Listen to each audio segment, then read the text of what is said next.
How's it going, guys? Andrew here with Justified EDC, and today I wanted to bring you a quick video on the Milmak Blades CCW.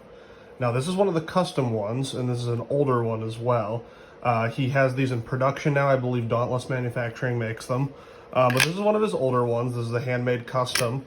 And just to get some specs and some size stuff out of the way for you guys, this is I'm not exactly sure what this specific blade is made out of. It looks like from his website that most of the customs now are made out of D2 or 1095. The production ones now are made out of S35VN. So yeah, I'm not exactly sure what this is, but they come in a variety of steels. This is a G10 handle, G10 pins it looks like. And then for size, you have a blade length of 3.25 inches, a sharpened length of 2.75 inches. You have a handle of 3.75 inches and with the actual grip area of 3.5 inches. Your stock thickness is about 1/8 inch, and your handle thickness is about 1/2 inch. And it is very comfortable in hand. Let's get some size comparisons out of the way here. I'll move these sheaths out of here for now. Sorry for the lighting. I'm still trying to figure out the lighting setup here in my new spot. I'll probably get one of those ring lights for above my videos, so that should help in the future. So here it is against a Sosby Cub. As you can see, very similar in terms of overall length. You get a little bit more sharpened blade length on the Sosby. And I need to remind myself, guys, in the comment section, if I keep saying Sosby, yell at me down in the comment section. It's Sosby. Parker himself has corrected me. Other people have corrected me. It's Sosby. So the Sosby here has a little bit more blade length. In terms of grip area, you have about the same in terms of grip area. I'll get some other things here. Here is the Offensive Industries Varger. And again, very similar in terms of overall size. Again, you have a little bit more grip length on this one. About the same in terms of sharpened blade length. So I like that about it. Get some other things in here. Here's a pretty universal for those of you who aren't as into this scene of small maker combative fixed blades, the SE Azula. So there you go, you got a bigger grip area. Actually, if you line the grip areas up, you might have a little bit more on the CCW. And then in terms of sharpened blade length, you're about the same. Overall blade length, the Milmak is a little bit longer. And then a size comparison that everyone should recognize is your standard Sharpie. I have the Offensive Industries lashing point here on this, the Kydex attachment point. But there you can see in terms of the overall length of a Sharpie, they are not too far off. You got about an extra 1.5 to 2 inches on that. So that should give you a good size comparison. So I'm gonna bring the sheaths back out here for you. I'm sorry about the table there. This one came with a Blade Rigs ambidextrous sheath with a discrete carry concepts clip, which is great. The customs now, I believe either Offensive Industries does these or Dauntless does them. I know Dauntless does the production sheaths. So this is the one it came with. It works just fine. Like I said, it's ambidextrous, so it can go in either direction. Discrete carry concepts clip is always great. But as you guys know, I prefer deep carry sheaths for my fixed blades most of the time. So I had a deep sheath from the pocket made by Offensive Industries. Some OD to match the handles, some coyote on the back. And the reason I've stated previously in my videos of why I like these deep sheaths is because I carry a handgun and I carry appendix. So if it's here in my appendix, there's not really any good place to put the knife on my right side inside the waistband. So it goes right here in my pocket. So get that out of the way. That's just, again, another size comparison for you. That's a Gen 5 Glock 17 with a Surefire X300. So if for some reason you're unfamiliar with everything else and you know what a Glock 17 looks like, there's a size comparison. Get that back in frame.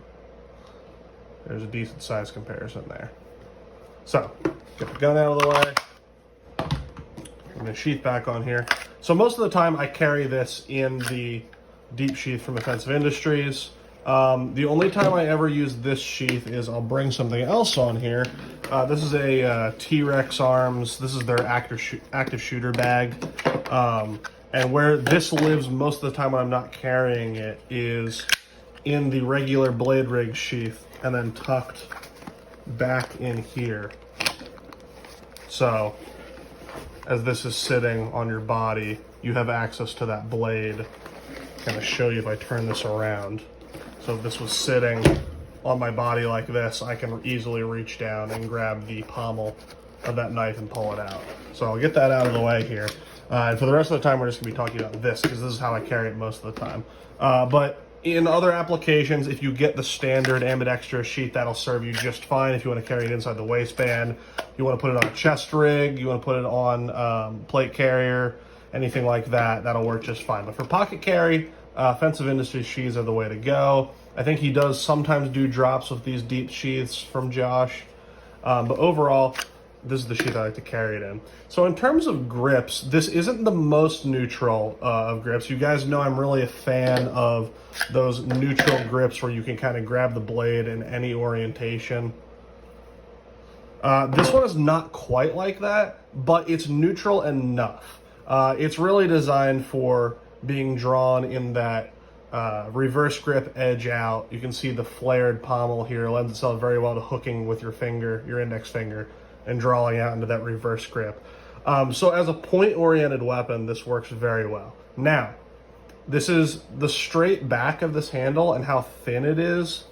You can do a pakal or scythe grip with the edge in relatively easily. I wouldn't want to, this wouldn't be my first choice for edge in grip, but you can do it. Same thing with reverse edge hammer grip. Now in hammer grip, saber grip, and reverse grip edge out, this works very well. It's very comfortable. Your hands sit in this grip area very nicely. You're up against this pommel here in the back, and then your pinky rests very nicely in this finger choil right here. The palm swell right here fills the hand very well, while leaving the overall profile very thin and sleek. And same thing in forward grip for like utility work here in a saber grip. The same thing happens here, just in reverse. Those two fingers lock in, palm swell fills your hand, and you can get some work done with that. So for me, this kind of fills the role of what I would consider an actual tactical knife. I wouldn't consider this as a fighting knife as much as it can be pushed that, but more of a tactical knife where you can have this on a rig or in some kit where it can be pushed into that defensive role, but you can also get some utility work done with that. Because of your stock thickness, because of how it's a thicker grind, this is a flat grind, probably mid to high flat grind. The edge is very sharp, and again, I have sharpened this multiple times. I was not the original owner of this, and then I have beat the hell out of it as well. But with that thickness and the fixed blade construction, you can get some good hard utility work done with this as well. And I think that's really where the CCW shines. Now again, you can carry this if you train edge out. This is probably a great smaller bladed option for you. But for my style of what I like to do, I prefer that edge in grip. And it's just not oriented for that, which is okay. I still love this knife. I've had this knife for years now. I actually traded it once and then got it back. I love the CCW. I love the guy that made it. He's a nice guy. He has some really cool other designs, and he does have some edgy in pakal style options. So you should check him out. I'll put a link down in the description to Milmak Blades. But I just wanted to give you a quick overview of the CCW. It's a really awesome knife, and again, it kind of falls in line with some of those other big names, I should say, in the community. Because again, a reason I started this channel, a lot of these makers, while they might be big in our little niche community, aren't big in the overall knife world. So I wanted to get this out for you guys to take a look at the CCW. If you have any questions about this, drop them down in the comments. Check out Milmak's Instagram page. I'll have links to everything down in the description. And as always, I will see you guys in the next video.